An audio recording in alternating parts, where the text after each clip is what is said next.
يا أيها الذين آمنوا كتب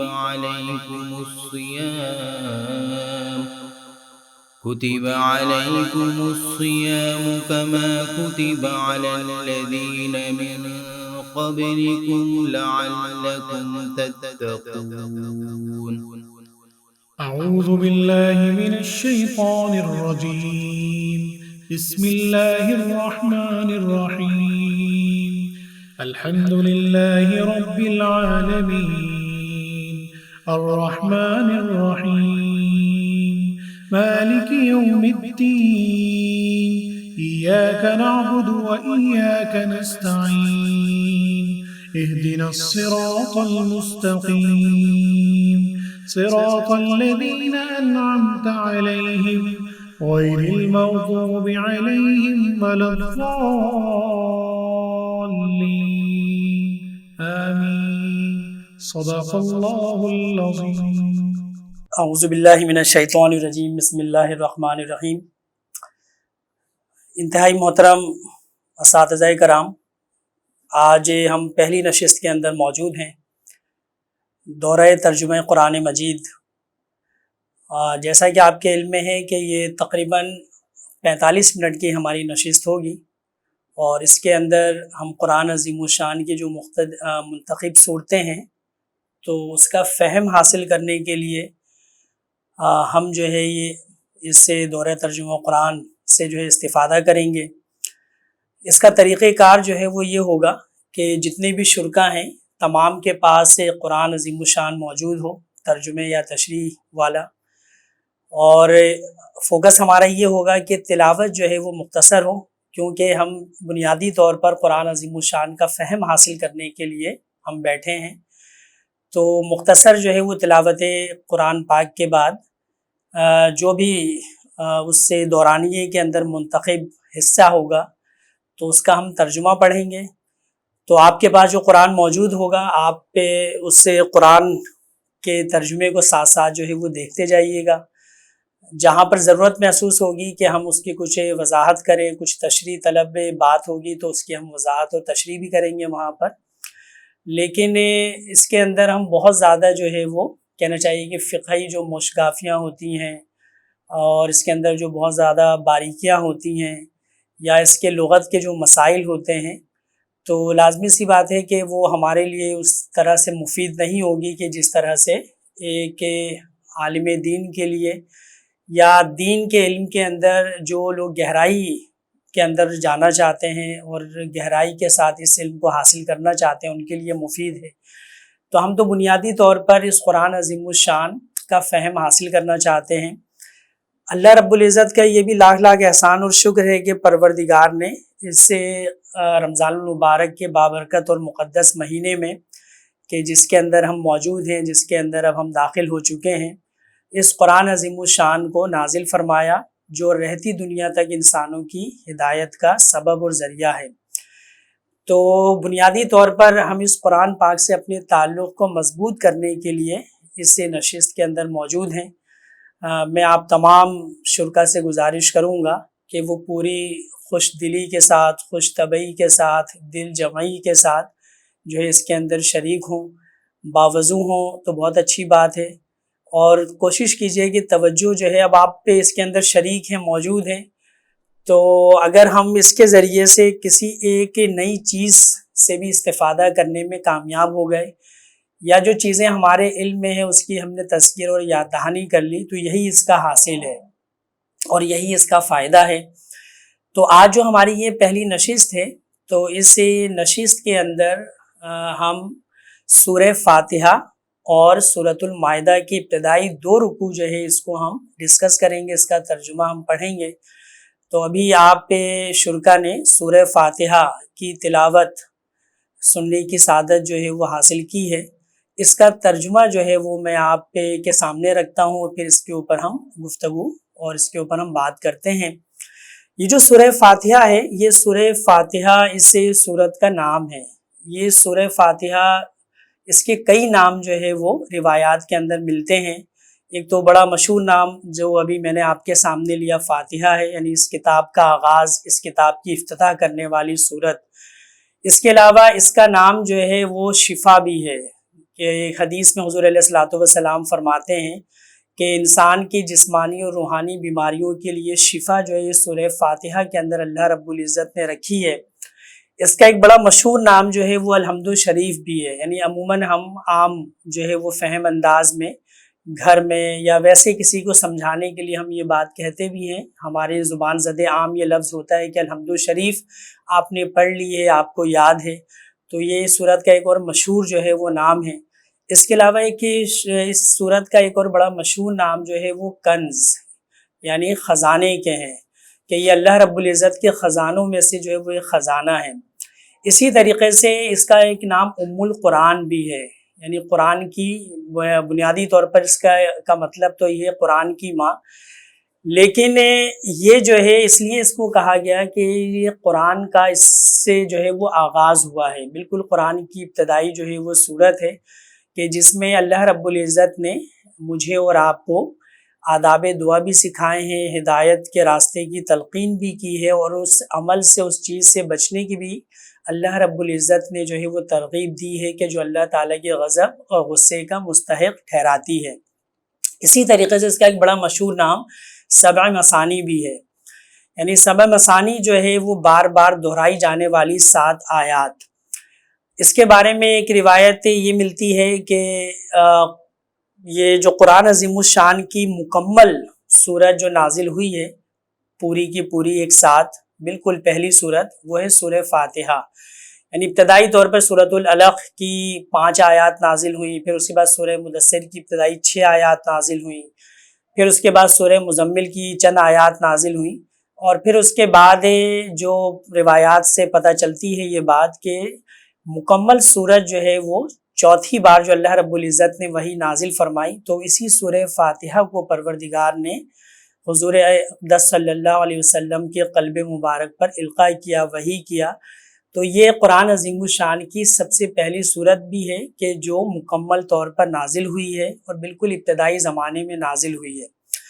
ابتدا سے ہی جو لوگ مسلمان ہوتے تھے اور خود اللہ کے رسول صلی اللہ علیہ وآلہ وسلم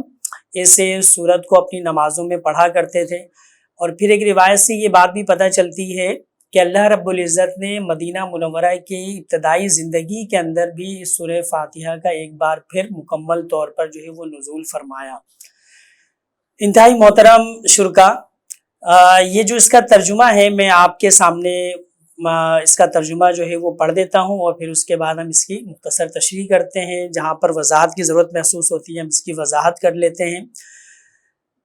کہ اللہ کے نام سے جو رحمان و رحیم ہے، تعریف اللہ ہی کے لیے ہے جو تمام کائنات کا رب ہے، رحمان اور رحیم ہے،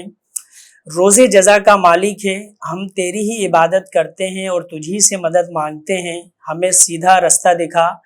ان لوگوں کا راستہ جن پر تو نے انعام فرمایا، جو ماتوب نہیں ہوئے، جو بھٹکے ہوئے نہیں ہیں۔ اس میں اگر ہم بنیادی طور پر دیکھیں تو اللہ رب العزت نے بالکل ابتدا کے اندر جو بات ارشاد فرمائی ہے اس سے یہ تلقین ملتی ہے، اس سے یہ اندازہ ہوتا ہے کہ اگر ہم کسی سے کچھ مانگیں، طلب کریں، ہم اس سے کچھ دعا کریں تو اس کے کچھ آداب ہوتے ہیں، یعنی ہم دنیا کے اندر بھی اگر اپنے سے کسی بڑے کسی معزز شخص کے پاس جائیں تو اس کے پاس جانے کے بعد ہم بالکل ابتدا ہی سے اپنا مدعا بیان نہیں کرتے، بلکہ ہم جو ہے وہ ابتدا کے اندر کچھ اس طرح کی گفتگو کرتے ہیں، کچھ اس طرح کی بات کرتے ہیں کہ جس کے نتیجے میں ذہناً جو ہے وہ ہماری بات سننے پر آمادہ اور تیار ہو، اور پھر جو ہمارا مدعا ہے جب اس کے سامنے ہم رکھیں تو اس کے نتیجے میں وہ اس سے مدعا کے مطابق جو ہے وہ ہمیں وہ چیز عطا کر دے، وہ چیز دے دے کہ جس کا سوال ہم نے اس کے سامنے رکھا ہے۔ تو اللہ رب العزت نے اس میں بنیادی طور پر ایک تو آداب دعا سکھائی ہے کہ بندے کو رب کائنات کے سامنے، اس مالک کائنات کے سامنے، اس خالق، اس معبود، اس پروردگار، اس الہ کے سامنے جو ہے ابتدا کیسے کرنی چاہیے کہ اللہ تعالیٰ کی حمد و ثنا ہو، اللہ رب العزت کی تعریف و توصیف ہو، اور پھر اس کے بعد فرد اپنا مدعا،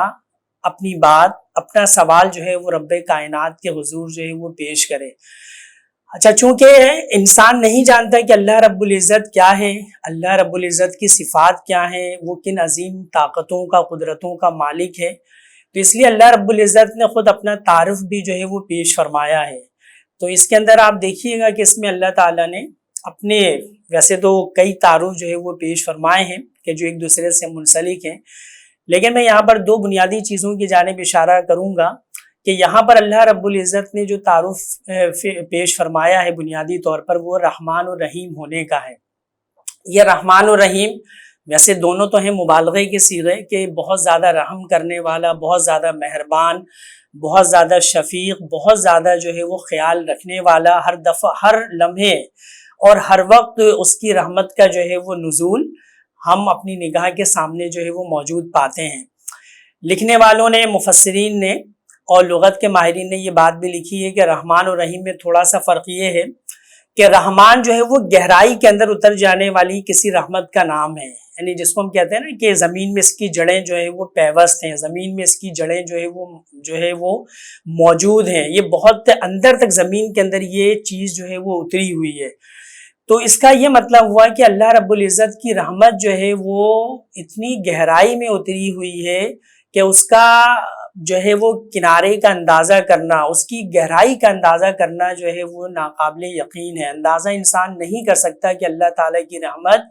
وہ کس حد تک جو ہے وہ انسانی زندگی کے اوپر اور اس پوری کائنات کے اوپر جو ہے وہ موجود ہے، اور کس طرح سے وہ جو ہے وہ اندر جڑوں تک جو ہے وہ اتری ہوئی ہے۔ رحیم کا جو یہاں پر لفظ استعمال ہوا ہے تو اس کا مطلب یہ ہے، یعنی رحمان کے اندر تو گہرائی موجود ہے اور رحیم کے اندر جو ہے گہرائی موجود ہے، یعنی جس کو ہم کہہ سکتے ہیں کہ جس نے احاطہ کیا ہوا ہے، جس نے گھیرا ہوا ہے چاروں طرف سے۔ یعنی رحیم جو ہے وہ آپ پہ ایک لفظ سنتے ہوں گے، فصیل، طویل، یعنی اس کے اندر آپ دیکھیے گا کہ اس کے اندر نا ایک طوالت کا مفہوم جو ہے وہ شامل ہے۔ تو رحیم کا مطلب یہ ہے کہ اللہ تعالیٰ کی رحمت نے جو ہے وہ بندوں کو، اس پوری کائنات کو، اپنی مخلوقات کو گھیرا ہوا بھی ہے، ہر طرف اللہ تعالیٰ کی رحمت جو ہے وہ چھائی ہوئی ہے۔ اچھا، پھر رحمان و رحیم کے اندر ایک بنیادی بات یہ بھی موجود ہے کہ جب اللہ رب العزت کی رحمت کو کسی ایک لفظ سے بیان کرنا ممکن نہ ہو، تو جس طرح سے اردو زبان میں اور دیگر زبانوں میں بھی ہم یہ کہتے ہیں کہ اگر کوئی بہت ہی گورا ہو، اس کا رنگ صاف اور شفاف ہو، تو ہم گورا کے ساتھ چٹا بھی لگا دیتے ہیں۔ ایک فرد لمبا ہے، لیکن لمبا کہنے سے جو ہے اس کا سراپا جو ہے وہ مکمل طور پر سامنے نہیں آتا، تو ہم لمبا کے ساتھ جو ہے وہ تڑنگا بھی کہہ دیتے ہیں۔ کوئی چیز بہت زیادہ سیاہ ہے، بہت زیادہ کالی ہے، اور کالی کہنے سے جو ہے پھر بھی یعنی مفہوم جو ہے مکمل طور پر اس کا تصور جو ہے واضح نہیں ہو رہا، تو ہم جو ہے وہ کالا کلوٹا کہہ دیتے ہیں۔ تو یہ اسی طرح سے اللہ رب العزت نے اپنی رحمت کے اظہار کے لیے یہاں پر اپنے دو صفاتی ناموں کو پیش کیا ہے، انسان کے سامنے رکھا ہے کہ اللہ رب العزت یہ اور یہ ہے۔ انتہائی محترم شرکا، یہ اس کے بعد پھر اللہ رب العزت نے اس کے اندر اپنے سے مدد اور استعانت کا جو ہے وہ تذکرہ فرمایا ہے اور کہا ہے کہ جب اللہ رب العزت ہی رب العالمین ہے، اس پورے عالم کا اور تمام عالموں کا رب ہے، اور اس کی بھی بڑی لمبی تفصیل ہے، لیکن چونکہ ہم جو ہے مختصراً جو ہے وہ صرف اس کی وضاحت اور اس کے مفہوم ہی تک جو ہے اپنے آپ کو محدود رکھیں گے، تو جب ہر چیز جو ہے وہ اللہ رب العزت اس کا مالک ہے، تو حق بھی اسی کا ہے کہ اسی کی بندگی کی جائے اور اس کی جو ہے وہ عبادت کی جائے۔ تو جس کی ہم عبادت کرتے ہیں، جس کی ہم بندگی کرتے ہیں، تو مدد اور استعانت اور طاقت اور قوت بھی جو ہے وہ اسی سے جو ہے وہ طلب کی جائے۔ پھر اللہ رب العزت نے آخر کے اندر جو ہے وہ بات جو ارشاد فرمائی وہ یہ کہ اہل ایمان کو چاہیے کہ وہ اللہ رب العزت سے صراط مستقیم کی جو ہے وہ دعا کریں۔ اس دنیا کے اندر راستے تو بے شمار ہیں، لیکن اللہ رب العزت کی توفیق جس کے شامل حال ہوتی ہے، تو اسے توفیق ہی کی وجہ سے کوئی فرد صراط مستقیم پر گامزن ہو سکتا ہے۔ اور پھر اللہ رب العزت نے اس میں یہ دعا جو ہے وہ مانگنے کی تلقین بھی فرمائی ہے کہ بندوں کو، انسان کو یہ دعا بھی اللہ رب العزت سے مانگنی چاہیے کہ اللہ رب العزت ہمیں ہر طرح کے اس راستے سے کہ جس پر چلنے والوں پر اللہ کا غضب نازل ہوا، اور جو راستہ جو ہے وہ گمراہی کے اوپر، اس ضلالت کے اوپر مشتمل ہے، بظاہر نظر آتا ہے صراط مستقیم ہے، لیکن در حقیقت پچھلے ان اقوام نے، امتوں نے اس صراط مستقیم کو پانے کے باوجود جو ہے ضلالت اور گمراہی کو پسند فرمائے، تو اللہ تعالی ہمیں اس راستے سے آپ محفوظ و معمون فرمائیں۔ بعض مفسرین نے یہاں پر یہ تذکرہ کیا ہے اور یہ بات لکھی ہے کہ یہاں پر اللہ رب العزت نے جو معتوب کا لفظ استعمال کیا ہے تو وہ بنیادی طور پر یہودیوں کے لیے استعمال کیا ہے کہ اللہ کا غضب ان پر، اللہ کا قہر ان پر ٹوٹا،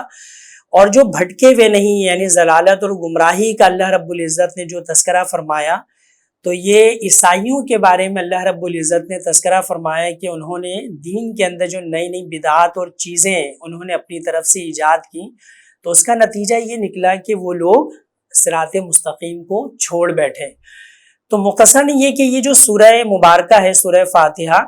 تو اس کا قرآن عظیم الشان سے جو تعلق ہے وہ ہے دعا اور جواب دعا کا تعلق، یعنی بندے کو صراط مستقیم چاہیے، اللہ رب العزت کی صفات کا، اللہ رب العزت کی ذات کا استحضار چاہیے، اللہ رب العزت کی ذات کا تعارف چاہیے،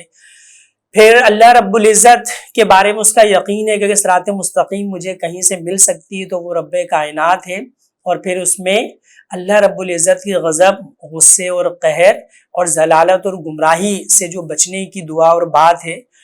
تو یہ بندہ جو ہے وہ اللہ رب العزت سے جب یہ چیز طلب کرتا ہے، یہ دعا مانگتا ہے، یہ سوال پروردگار کے سامنے رکھتا ہے، تو پھر اس کا جواب اللہ رب العزت اس قرآن عظیم الشان کی شکل میں انسان کے سامنے، اہل ایمان کے سامنے، مسلمانوں کے سامنے پیش کرتا ہے کہ دیکھو جو تم نے دعا مانگی ہے، تو اس دعا کا جواب یہ قرآن عظیم الشان ہے، اس کے اندر بتائی گئی چیزوں پر عمل کرو گے اور منع کی گئی چیزوں سے رک جاؤ گے، تو اس کے نتیجے میں تم اس دعا کے مصداق ٹھہرو گے اور تم اللہ رب العزت کی رضا اور اللہ تعالیٰ کی خوشنودی کو حاصل کر سکو گے۔ تو ہم مختصراً یہ بات کہہ سکتے ہیں کہ سورہ فاتحہ دعا ہے، اور اللہ رب العزت نے جواب دعا کے طور پر اس پورے قرآن عظیم الشان کو نازل فرمایا۔ تو یہ سورہ فاتحہ کے حوالے سے مختصراً چند چیزیں تھیں کہ جو ابھی ہم نے ڈسکس کی، جو آپ کے گوش گزار ہوئیں۔ اعوذ باللہ من الشیطان الرجیم، بسم اللہ الرحمن الرحیم، یا ایہا الذین آمنوا اوفوا بالعقود احلت لکم بہیمۃ الانعام الا ما یتلی علیکم غیر محل الصید وانتم حرم ان اللہ یحکم ما یرید يا أيها الذين آمنوا لا تحلوا شعائر الله ولا الشهر الحرام ولا الهدي ولا القلائد ولا آمين البيت الحرام يبتغون فضلا من ربهم ورضوانا وإذا حللتم فاصطادوا ولا يجرمنكم شنآن قوم أن صدوكم عن المسجد الحرام أن تعتدوا وتعاونوا على البر والتقوى ولا تعاونوا على الإثم والعدوان واتقوا الله إن الله شديد العقاب حرمت عليكم الميتة والدم ولحم الخنزير وما أهل لغير الله به والمنخنقة والموقوظة والمتردية والنطيحة وما أكل السبع إلا ما ذكيتم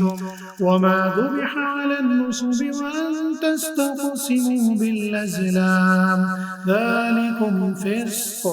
اليوم يئس الذين كفروا من دينكم فلا تخشوهم واخشون اليوم أكملت لكم دينكم وأتممت عليكم نعمتي ورضيت لكم الإسلام دينا فمن اضطر في مخمصة غير متجانف لإثم فإن الله غفور رحيم يسألونك ماذا أحل لهم قل أحل لكم الطيبات وما علمتم من الجوارح مكلبين تعلمونهن مما علمكم الله فكلوا مما أمسكن عليكم واذكروا اسم الله عليه واتقوا الله إن الله سريع الحساب اليوم أحل لكم الطيبات وطعام الذين أوتوا الكتاب حل لكم وطعامكم حل لهم والمحصنات من المؤمنات والمحصنات من الذين أوتوا الكتاب من قبلكم إذا آتيتموهن أجورهن محصنين غير مسافحين ولا متخذي أخدان ومن يكفر بالإيمان فقد حبط عمله وهو في الآخرة من الخاسرين. اب ہم اپنی جو منتخب جو ہمارے حصے ہیں قرآن عظیم الشان کے اس دورہ ترجمہ قرآن میں، تو اب ہم اس کے آج دوسرے حصے کی جانب آتے ہیں اور وہ ہے سورہ مائدہ. تو سورہ مائدہ جو ہے یہ 5ویں سورت ہے. تو آپ پہ کھول لیجئے، اس پر آ جائیے سورہ مائدہ کے اوپر، اور یہ پارہ نمبر 6 یعنی چھٹے پارے کے اندر یہ موجود ہے سورہ مائدہ سورت نمبر 5. امید ہے کہ آپ سب کے سامنے سورہ مائدہ جو ہے وہ موجود ہوگی. ابھی آپ نے جو ہے وہ اس کی تلاوت سننے کی جو ہے وہ سعادت حاصل کی ہے. پہلا رکوع آپ کے سامنے ابھی تلاوت کیا گیا ہے. سورہ مائدہ جو ہے، مائدہ لفظ 15ویں رکوع کے اندر جو ہے ایک آیت کے اندر لفظ مائدہ آیا ہے. تو اس کے لفظی معنی تو ہیں کھانے کا خوان،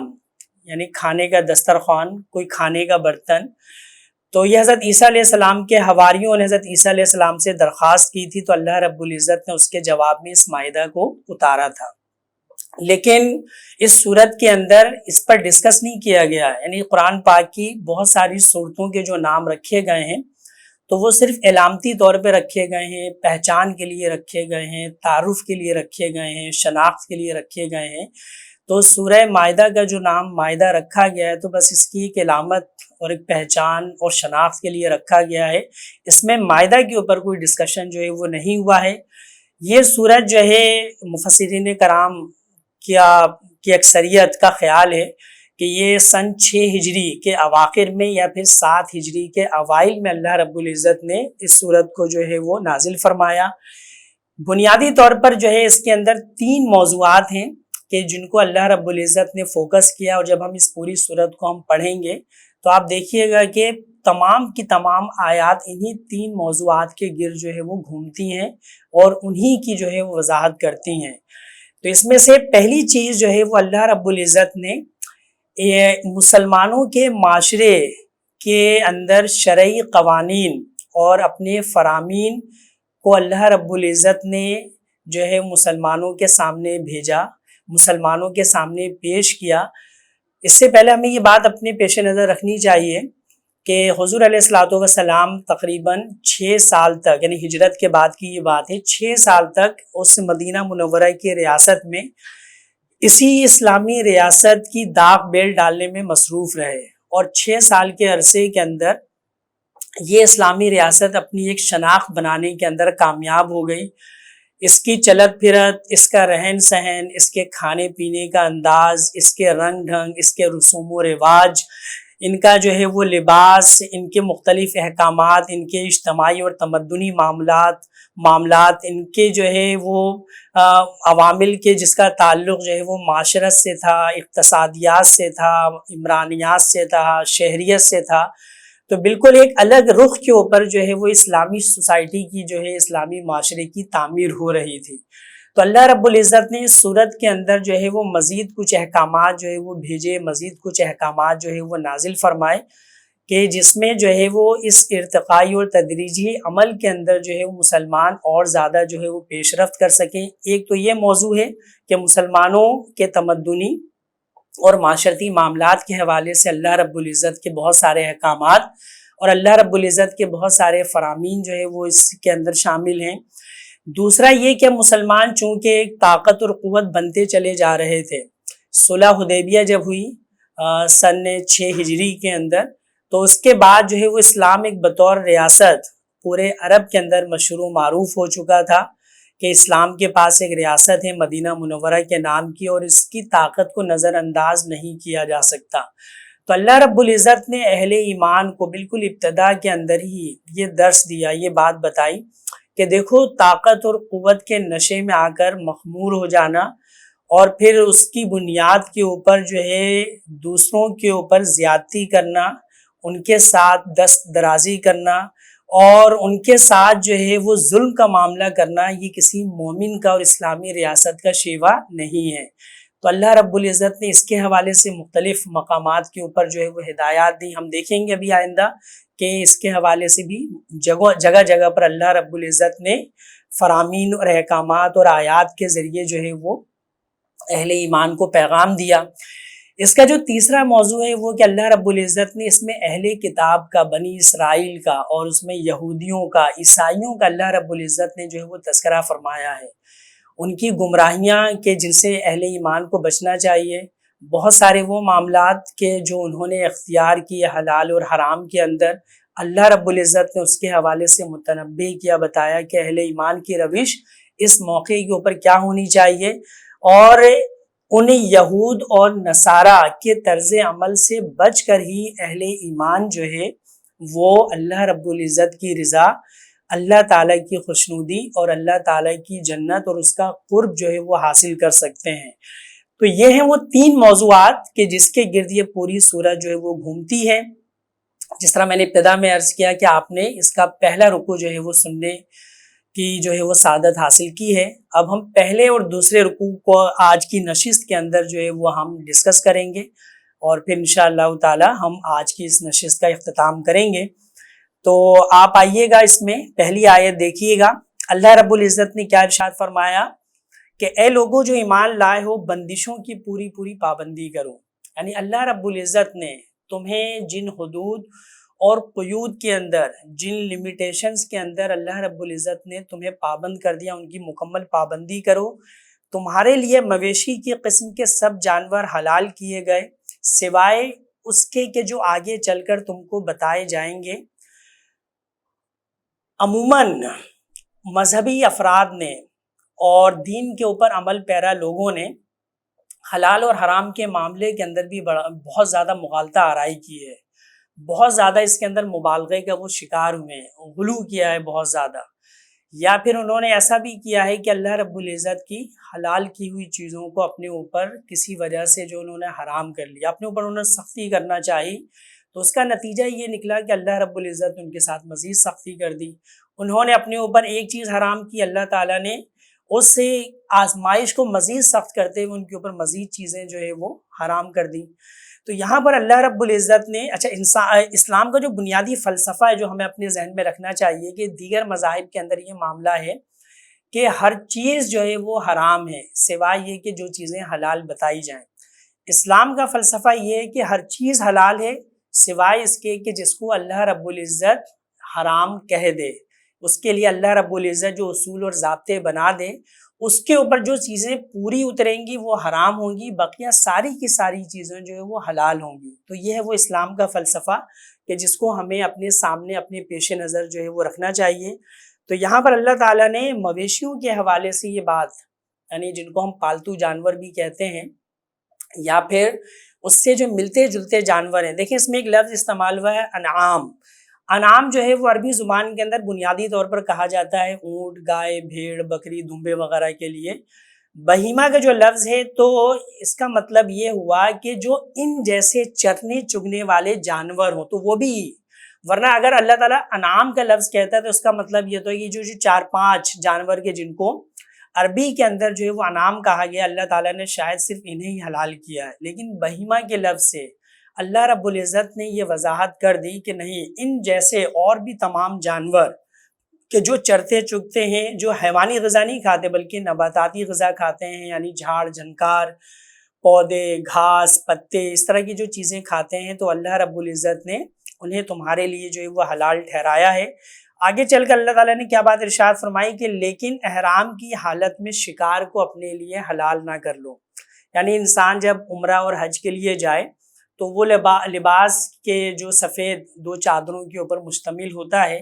تو وہ لباس اس کو احرام کہتے بھی اس لیے ہیں کہ وہ لباس پہننے کے بعد بہت ساری جائز اور حلال چیزیں حرام ٹھہرتی ہیں، اس لیے اس کو احرام کہا جاتا ہے. تو اللہ رب العزت نے بالکل وضاحت کے ساتھ یہاں پر یہ بات ارشاد فرما دی کہ احرام کی حالت میں شکار کی کسی صورت میں اجازت نہیں ہے، یہ تمہارے لیے حرام ہے. آگے دیکھیے گا، بے شک اللہ جو چاہتا ہے حکم دیتا ہے، اے لوگوں جو ایمان لائے ہو خدا پرستی کی نشانیوں کو بے حرمت نہ کرو. اس میں دیکھیے گا دوسری آیت میں ایک لفظ استعمال ہوا شعائر اللہ، یعنی شعار اس کے واحد ہے. مطلب یہ ہے کہ اللہ تعالیٰ کی نشانیاں. دیکھیں کوئی بھی گورنمنٹ ہو، کوئی اسٹیٹ ہو، کوئی ریاست ہو، کوئی مذہب ہو، اس کی کچھ مخصوص علامتیں ہوتی ہیں، اس کو اس کا شعار کہا جاتا ہے. تو اللہ تعالیٰ کی بھی کچھ علامتیں یہاں پر خاص طور پر اللہ رب العزت نے حج کے حوالے سے جو ہے وہ ذکر فرمایا ہے. تو اللہ تعالیٰ نے فرمایا کہ جو شاعر اللہ ہیں ان کا جو ہے ان کی حرمت کا خیال رکھنا، ان کے قریب نہ پھٹکنا، اور ان کو جو ہے اپنے اوپر حلال مت سمجھنا. تو ان ساری چیزوں کو انسان کو، ایک بندہ مومن کو جو ہے وہ اس کی مکمل طور پر جو ہے وہ پابندی کرنی چاہیے. تو خدا پرستی کی جو نشانیاں ہیں ان کو بے حرمت نہ کرو، نہ حرام مہینوں میں سے کسی کو حلال کر لو. یہ حرام مہینے کون کون سے ہیں؟ رجب ایک، یہ الگ ہے بالکل اکیلا اور تنہا، اور اس کے بعد جو ہے وہ 3 مہینے متواتر ایک دوسرے کے ساتھ مسلسل ذیقعد، ذی الحج اور محرم. تو یہ 4 مہینے ہیں کہ جن کو حرام مہینے کہا جاتا ہے، اور وجہ یہ ہے کہ اس کے اندر جنگ و جدل سے اللہ رب العزت نے جو اس کی ممانعت کی ہے. اور زمانے جاہلیت میں اسلام سے پہلے بھی عرب ان 4 مہینوں کا بڑا احترام کیا کرتے تھے. تو اللہ تعالیٰ نے ارشاد فرمایا کہ اہل ایمان کو مخاطب کرتے ہوئے کہ حرام مہینوں کو حلال نہ کر لو، نہ قربانی کے جانوروں پر دست درازی کرو. دیکھیں یہاں پر یہ پس منظر میں یہ بات رہنی چاہیے کہ مستقل مسلمان جو ہے وہ حالت جنگ کے اندر موجود تھے، اور عرب کے جو دیگر مشرک قبائل تھے، جو قریش کے الائز تھے، تو وہ مدینہ منورہ کے قریب سے، اس ریاست کے قریب سے جو ہے وہ حج کے لیے، عمرے کے لیے، زیارت کعبہ کے لیے وہ جایا کرتے تھے. ان کے ساتھ جو ہے وہ قربانی کے نظر کے جانور بھی ہوا کرتے تھے. تو اللہ رب العزت نے اہل ایمان کو یہاں پر اس بات سے روکا ہے کہ دیکھیں ان کے اندر خدا پرستی کی جو بھی ٹوٹی پھوٹی نشانیاں ہیں ان مشرک قبائل کے اندر، اور یہ لوگ جو عمرے اور زیارت کعبہ کے لیے اور حج کے لیے جو ہے وہ خانہ کعبہ جاتے ہیں، تو یہ ان مویشیوں کو، جانوروں کو لے کر جاتے ہیں، یہ اور دیگر ان چیزوں کی کہ جس کے اندر کوئی مشرکانہ فعل اور عمل نہ، اس کی پابندی کرتے ہیں. تو اہل ایمان کو چاہیے کہ اس کا احترام کریں، اور حالت جنگ میں ہونے کے باوجود اہل ایمان ان کے ساتھ کوئی ناروا سلوک نہ کریں، کوئی ایسا عمل نہ کر دیں کہ اللہ تعالیٰ کی نشانیوں میں سے کوئی نشانی جو ہے وہ بے حرمت ہو جائے. تو یہ ہے اصل میں اس کا پس منظر. تو نہ قربانی کے جانوروں پر دست درازی کرو، نہ ان جانوروں پر ہاتھ ڈالو جن کی گردنوں میں نظر خداوندی کی علامت کے طور پر پٹے پڑے ہوئے. یعنی جو جانور خانہ کعبہ میں قربان کرنے کے لیے لے جایا کرتے تھے تو ان کے گلے میں نشانی کے طور پر جو ہے وہ پٹے ڈال دیا کرتے تھے، جس کا مطلب یہ ہوتا تھا کہ یہ خانہ کعبہ میں نظر اور وہاں پر قربانی کے لیے پیش کرنے والے جانور ہیں. نہ ان لوگوں کو چھیڑو جو اپنے رب کے فضل اور اس کی خوشنودی کی تلاش میں مکان محترم یعنی خانہ کعبہ کی طرف جا رہے ہوں. ٹھیک ہے، میرے خیال میں کلیئر ہے یہاں تک. ہاں جب احرام کی حالت ختم ہو جائے تو تم شکار کر سکتے ہو، یعنی جب احرام تم اتار لو اور زیارت کعبہ سے، حج اور عمرے کے اس پورے پروسیس سے جو ہے تم فارغ ہو جاؤ اور تمہارا احرام تمہارے جسم سے جدا ہو جائے، تو اب وہ ساری کی ساری جو ہے وہ حرمت اب تمہارے لیے حلت کے اندر تبدیل ہو گئی ہے، اب تم شکار کر سکتے ہو. اور دیکھو ایک گروہ نے جو تمہارے لیے مسجد محترم کا یا مسجد حرام کا راستہ بند کر دیا ہے، تو اس پر تمہارا غصہ تمہیں اتنا مشتعل نہ کر دے کہ تم بھی ان کے مقابلے میں ناروا زیادتیاں کرنے لگو. یعنی قریش کی جانب اشارہ ہے کہ انہوں نے مسلمانوں کے لیے راستے بند کر دیے تھے. نہیں، جو کام نیکی اور خدا ترسی کے ہیں ان میں سب سے تعاون کرو. بالکل واضح بات ہے کہ ہر وہ عمل کہ جو کسی غیر مسلم سے بھی صدور ہو لیکن نیکی اور معروفات میں سے ہے، تو بطور مومن ہماری ذمہ داری بنتی ہے کہ اس کے ساتھ ہم تعاون کریں، اور جو گناہ اور زیادتی کے کام ہیں ان میں کسی سے تعاون نہ کرو، اللہ سے ڈرو، اس کی سزا بہت سخت ہے۔ ٹھیک ہے، اب ہم آتے ہیں اس کے بعد آپ دیکھیے گا تیسری آیت کے اوپر، یہاں سے اللہ رب العزت نے حرام کی گئی چیزوں، جانوروں کے بارے میں بتایا ہے کہ تم پر حرام کیا گیا مردار، یعنی وہ جانور جو طبعی موت مر گیا ہو، خون، سور کا گوشت، اور فقہ نے لکھا ہے کہ سور کی تمامی چیزیں جو ہے وہ حدیث سے یہ تصریح ملتی ہے کہ ساری چیزیں حرام ہیں۔ وہ جانور جو خدا کے سوا کسی اور کے نام پر ذبح کیا گیا ہو، چاہے وہ حلال جانور ہی کیوں نہ ہو، اگر وہ غیر اللہ کے نام پر ذبح کیا گیا ہے تو وہ یکسر حرام ہے، اس کا گوشت ہر صورت میں اہل ایمان کے لیے زیب نہیں دیتا اس کا استعمال کرنا۔ اچھا، وہ جانور جو گلا گھٹ کر یا چوٹ کھا کر یا بلندی سے گر کر یا ٹکر کھا کر مرا ہو، یا جسے کسی درندے نے پھاڑ دیا ہو، سوائے اس کے کہ جسے تم نے زندہ پا کر ذبح کر لیا، یعنی یہ چند جانوروں کا ذکر ہے کہ جو لوگ اس طرح سے مر گئے جانور وہ بھی حرام ہیں، لیکن جو جانور اس طرح سے کسی حادثے کا شکار ہو اور تم انہیں زندہ پالو اور پھر اس سے ذبح کر دو، یعنی اس میں اس وقت زندگی کے رمق موجود ہو، تو وہ جانور اب تمہارے لیے حلال ہے، یعنی ذبح شرط ہے، اس کے بغیر یعنی زندگی کی رمق موجود ہو اور ذبح تم اسے کر لو، اس کی گردن سے خون بہہ جائے تو تم جو ہے اس جانور کے گوشت کو بالکل استعمال کر سکتے ہو، وہ تمہارے لیے حلال ہے۔ آگے دیکھیے گا، اور وہ جو کسی آستانے پر ذبح کیا گیا ہو، نیز یہ بھی تمہارے لیے ناجائز ہے کہ پانسوں کے ذریعے سے اپنی قسمت معلوم کرو۔ جو کسی خانقاہ پر، کسی بزرگ، کسی پیر کے نام پر ذبح کیا گیا ہو، کسی قربان گاہ کے جو غیر اللہ سے منسوب ہو وہاں لے جا کر، تو اسے اللہ رب العزت نے جو ہے وہ حرام قرار دیا ہے۔ اسی طریقے سے فال گیری کرنا، یعنی روایت کے اندر آتا ہے کہ جو حبل دیوتا تھا تو لوگ مختلف کاموں کے لیے، مثلا سفر کرنا ہے، شادی بیاہ کے معاملات ہیں، کوئی تجارتی معاملہ ہے، تو لوگ جو ہے وہ جا کر وہاں پر 7 تیر رکھے ہوا کرتے تھے، تو اس سے جو ہے وہ فال وہاں پر لیا کرتے تھے۔ تو اس طرح کا کوئی بھی عمل کہ جس کے ذریعے سے فال کے ذریعے سے، پانسوں کے ذریعے سے، یا اس سے ملتی جلتی کسی چیز کے ذریعے سے اپنی قسمت اور تقدیر کو معلوم کیا جائے، یا پھر یہ فیصلہ کیا جائے کہ یہ ہمارے لیے ٹھیک ہے، غلط ہے، تو اس سے جو ہے اہل ایمان کو روکا گیا۔ یہ سب افعال فسق ہیں، یعنی سخت ترین گناہ ہیں۔ آج کافروں کو تمہارے دین کی طرف سے پوری مایوسی ہو چکی، لہٰذا تم ان سے نہ ڈرو بلکہ مجھ سے ڈرو۔ آج میں نے تمہارے دین کو تمہارے لیے مکمل کر دیا ہے اور اپنی نعمت تم پر تمام کر دی ہے، اور تمہارے لیے اسلام کو تمہارے دین کی حیثیت سے قبول کر لیا۔ یہ بھی ختم نبوت کی دلیل ہے، یہ جو آیت مبارکہ ہے نا، یہ ختم نبوت کی دلیل ہے کہ حضور ختم المرتبت احمد مجتبیٰ محمد مصطفیٰ صلی اللہ علیہ وآلہ وسلم پر دین کا اتمام ہو چکا، دین مکمل ہو چکا۔ اب کسی نئے دین کی ضرورت نہیں ہے، جب کسی نئے دین کی ضرورت نہیں ہے تو کسی نئے نبی کی ضرورت بھی نہیں ہے۔ یہ جو آیت کا ٹکڑا ہے نا، الیوم اکملت لکم دینکم، تو حضرت عمر فاروق رضی اللہ تعالی عنہ سے ایک دفعہ ایک یہودی نے کہا کہ آپ کے اس سے قرآن میں ایک آیت ایسی ہے کہ اگر ہمارے اوپر اتری ہوتی نا، ہم اس دن کو، جس دن وہ آیت اتری ہوتی ہے، ہم اس کو یوم جشن منا لیتے، اس دن ہم خوشیاں مناتے۔ تو حضرت عمر فاروق رضی اللہ تعالیٰ عنہ نے پوچھا کہ وہ کون سی آیت ہے، تو اس نے اس آیت کا تذکرہ فرمایا کہ اللہ رب العزت نے اپنی سب سے بڑی نعمت جو ہے اس امت کے اوپر جو ہے مکمل کر دی، یعنی یہ دین مکمل ہے، یہ امت اب آخری امت ہے، جس کے بعد کوئی نہ نبی آئے گا نہ کوئی اور آخری امت۔ آگے دیکھتے ہیں ہم، لہٰذا حرام اور حلال کی جو قیود تم پر عائد کر دی گئی ہیں ان کی پابندی کرو، البتہ جو شخص بھوک سے مجبور ہو کر ان میں سے کوئی چیز کھا لے، یعنی حالت اضطرار میں ہو،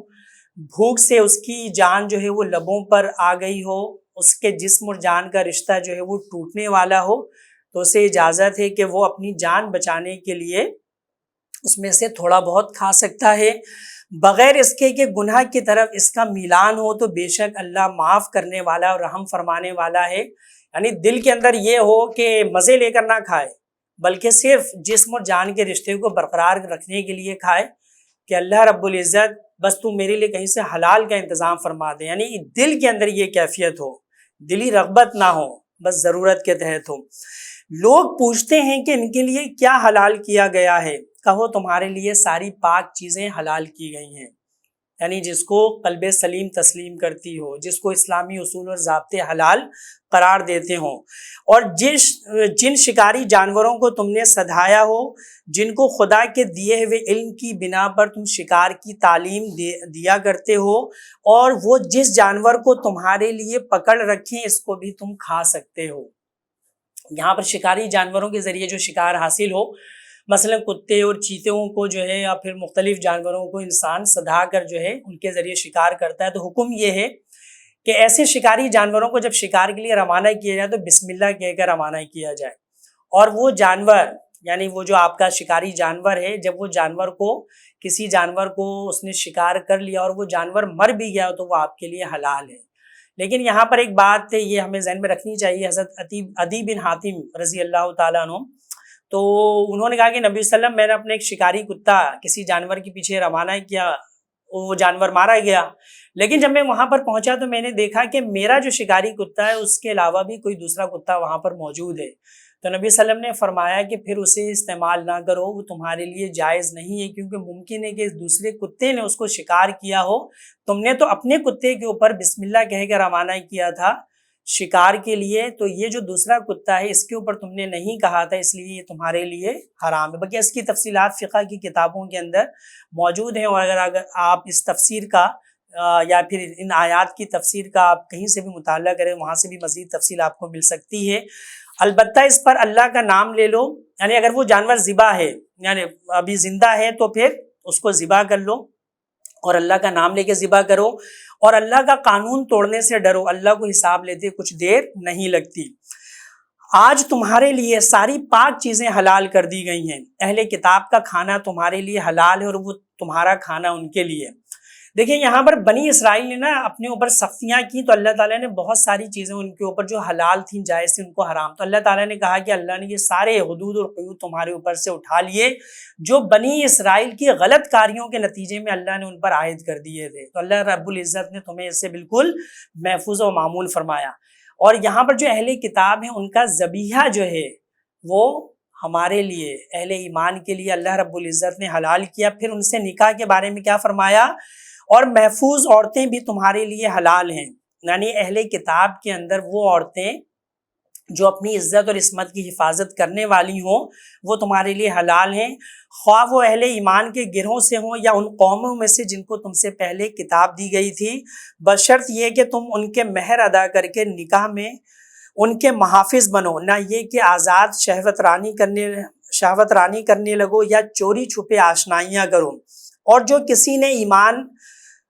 کی روش پر چلنے سے انکار کیا تو اس کا سارا کارنامہ زندگی ضائع ہو جائے گا اور وہ آخرت میں دیوالیہ ہوگا، یعنی اس کے پلے، اس کے اکاؤنٹ میں، اس کے دامن میں کچھ بھی موجود نہ ہوگا کہ جو اس طرح سے زندگی کے اندر طرز عمل کو اختیار کرے۔ دوسرا رکوع شروع ہو رہا ہے، اے لوگوں جو ایمان لائے ہو، جب تم نماز کے لیے اٹھو تو چاہیے کہ اپنے منہ اور ہاتھ کوہنیوں تک دھو لو، سروں پر ہاتھ پھیر لو اور پاؤں ٹخنوں تک دھو لیا کرو، یعنی یہ 4 فرائض ہیں وضو کے جن کا یہاں پر ذکر کیا گیا۔ ان فرائض کو بھی اگر کوئی ادا کر لے تو وضو ہو جاتا ہے۔ اگر جنابت کی حالت میں یعنی حد سے اکبر کی حالت میں ہو تو نہا کر یعنی غسل کر کے پاک ہو جاؤ۔ اگر بیمار ہو یا سفر کی حالت میں ہو یا تم میں سے کوئی شخص رفع حاجت کر کے آئے یا تم نے عورتوں کو ہاتھ لگایا ہو اور پانی نہ ملے تو پاک مٹی سے کام لو۔ یہاں پر تیمم کی اللہ رب العزت نے اجازت دی ہے، اور یہ تیمم حد سے اصغر کے لیے بھی ہے اور حد سے اکبر کے لیے بھی، یعنی دونوں طرح کی ناپاکیوں سے پانی نہ ہونے کی صورت میں یا بیمار یا سفر یا کسی اور مسئلے کی وجہ سے جو ہے پاک مٹی کے ذریعے تم پاکی حاصل کر سکتے ہو، بس اس پر ہاتھ مار کر اپنے منہ اور ہاتھوں پر پھیر لیا کرو، یعنی نیت ہو اور ہاتھ اور منہ پر پھیر لینا، یہ آپ کا تیمم ہو گیا، آپ کو پاکی حاصل ہو گئی۔ اس کی بھی بڑی فقہی تفصیلات ہیں، اگر آپ کو موقع ملے تو اس کا مطالعہ آپ کر سکتے ہیں۔ اللہ تم پر زندگی کو تنگ نہیں کرنا چاہتا، مگر وہ چاہتا ہے کہ تمہیں پاک کر دے اور اپنی نعمت تم پر تمام کر دے، شاید کہ تم شکر گزار بنو۔ یعنی اللہ کی طرف سے یہ وسعت ہے، پچھلی کسی امت کو اللہ نے یہ وسعت عطا نہیں فرمائی، اللہ نے اس امت کو یہ وسعت دی کہ زمین کی مٹی کو اللہ رب العزت ان کے لیے پاکی کا سبب بنایا۔ آیت نمبر جو ہے اب 7 یہ چل رہی ہے، اس کو دیکھیے گا۔ اللہ نے تم کو جو نعمت عطا کی ہے اس کا خیال رکھو اور اس پختہ عہد و پیمان کو نہ بھولو جو اس نے تم سے لیا ہے، یعنی تمہارا یہ قول کہ ہم نے سنا اور اطاعت قبول کی، یہ اللہ رب العزت سے ہمارا عہد ہے۔ اللہ سے ڈرو، اللہ دلوں کے راز تک جانتا ہے۔ اے لوگوں جو ایمان لائے ہو، آیت نمبر 8 دیکھیے گا۔ اے لوگوں جو ایمان لائے ہو، اللہ کی خاطر راستے پر قائم رہنے والے اور انصاف کی گواہی دینے والے بنو، کسی گروہ کی دشمنی تم کو اتنا مشتعل نہ کر دے کہ انصاف سے پھر جاؤ۔ یہ اہل ایمان کو بہت اہم اللہ رب العزت نے بات فرمائی ہے کہ کوئی غیر مسلم ہی کیوں نہ ہو، عدل اور انصاف ہر ایک کے ساتھ لازم ہے۔ اگر ہم نے یہ عمل نہیں کیا تو ہم نے امت وسط ہونے کا ثبوت نہیں دیا۔ عدل کرو، یہ خدا ترسی سے زیادہ مناسبت رکھتا ہے۔ اللہ سے ڈر کر کام کرتے رہو، جو کچھ تم کرتے ہو اللہ اس سے پوری طرح باخبر ہے۔ جو لوگ ایمان لائیں اور نیک عمل کریں، اللہ نے ان سے وعدہ کیا ہے کہ ان کی خطاؤں سے درگزر کیا جائے گا اور انہیں بڑا اجر ملے گا۔ رہے وہ لوگ جو کفر کریں اور اللہ کی آیات کو جھٹلائیں تو وہ دوزخ میں جانے والے ہیں۔ اے لوگوں جو ایمان لائے ہو، اللہ کے اس احسان کو یاد کرو جو اس نے ابھی حال میں تم پر کیا، جبکہ ایک گروہ نے تم پر دست درازی کا ارادہ کر لیا تھا، مگر اللہ نے ان کے ہاتھ تم پر اٹھنے سے روک دیے۔ اللہ سے ڈر کر کام کرتے رہو، ایمان رکھنے والوں کو اللہ ہی پر بھروسہ کرنا چاہیے۔ یہ جو آیت نمبر 11 میں اللہ نے ذکر فرمایا احسان کا، تو اس کے حوالے سے روایت میں آتا ہے کہ ایک دفعہ یہودیوں نے سازش کی، نبی صلی اللہ علیہ وسلم اور چند نبی صلی اللہ علیہ وسلم کے قریبی صحابہ کو انہوں نے مدعو کیا اور کہا کہ آپ تشریف لائیے دعوت پر۔ ان کا منصوبہ یہ تھا کہ دعوت پر جب نبی صلی اللہ علیہ وسلم تشریف لائیں تو ہم کوئی وہاں پر منصوبہ بنا کر نعوذ باللہ ان کا کام تمام کر دیں اور اسلامی ریاست کی اس کے نتیجے میں بے کنی کر دیں اور اسلامی ریاست کی ہم کمر توڑ کے رکھ دیں۔ اللہ رب العزت نے اس منصوبے سے اپنے حبیب صلی اللہ علیہ وسلم کو مطلع فرما دیا اور نبی صلی اللہ علیہ وسلم پھر ان کی اس دعوت کو کے اوپر جو مقررہ وقت تھا وہاں پر نہیں گئے۔ تو یہ اللہ رب العزت نے اس احسان کا ذکر کیا۔ آج کی ہماری جو نشست تھی وہ اسی رکوع تک تھی، تو آج کی اس نشست کا ہم اختتام کرتے ہیں۔ آئندہ جو ہماری اب اگلی نشست ہوگی تو اس میں سورہ مائدہ کی اگلی جو 4 رکوع ہیں، یعنی رکوعات نمبر 3، 4، 5، 6، اگر آپ اس کا مطالعہ خود بھی کر لیں تو انشاءاللہ تعالیٰ پھر ہمیں اس کو سمجھنے میں، ڈسکس کرنے میں، اس کا فہم حاصل کرنے میں مزید آسانی ہوگی۔ تو اس وقت تک کے لیے اجازت دیجیے۔ اللہ رب العزت ہم سب کا حامی و ناصر ہو۔ السلام علیکم ورحمۃ اللہ وبرکاتہ۔